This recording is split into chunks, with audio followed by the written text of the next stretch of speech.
ஒரு கொக்கு ஒத்த கால்ல ஒரு மீனை தேடி காத்துட்டு இருக்கு. அதாவது அது ஒரு பெரிய மீனுக்காக வந்து காத்துட்டு. அதுக்கு இடையில நிறைய சின்ன சின்ன மீன்கள் வந்தாலும் அதை எல்லாத்தையும் வந்து எடுத்துட்டு இருந்தது அப்படின்னா அதுக்கு வந்து ஃபுல்லா பசியும் வராங்காது, அதோட டைமும் வேஸ்ட்.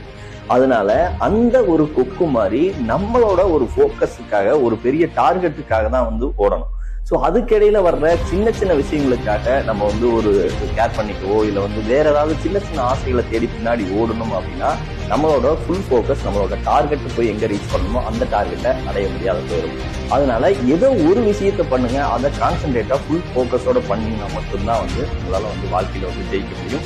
அதை விட்டுட்டு நம்ம வந்து இதை பண்ணலாம் அதை பண்ணலாம், அதாவது இதை ஒரு நாளைக்கு பண்ணலாம் அதை ஒரு நாளைக்கு பண்ணலாம், ஒரு பிசினஸ்ல சின்ன சின்ன நிறைய விஷயங்களை வந்து ஆட் பண்ணலாம் அப்படின்ட்டு பண்ணிக்கிட்டு இருந்தீங்கன்னா உங்களோட மெயினான இலக்கணமோ அதுவே மறந்து போயிடும். உங்களோட வாழ்க்கையில இருக்கிற ஒரு மெயினான அந்த ஒரு பெரிய மீனுக்காக காத்துட்டு இருந்த மாதிரி ஒரு பெரிய இலக்குக்காக காத்துட்டு இருந்த உங்களால அந்த சக்சஸ் வந்து அடைய முடியாது. அதனால உங்களோட சக்சஸ் வேணும் அப்படின்னா போக்கஸ் வந்து கரெக்டா இருக்கு.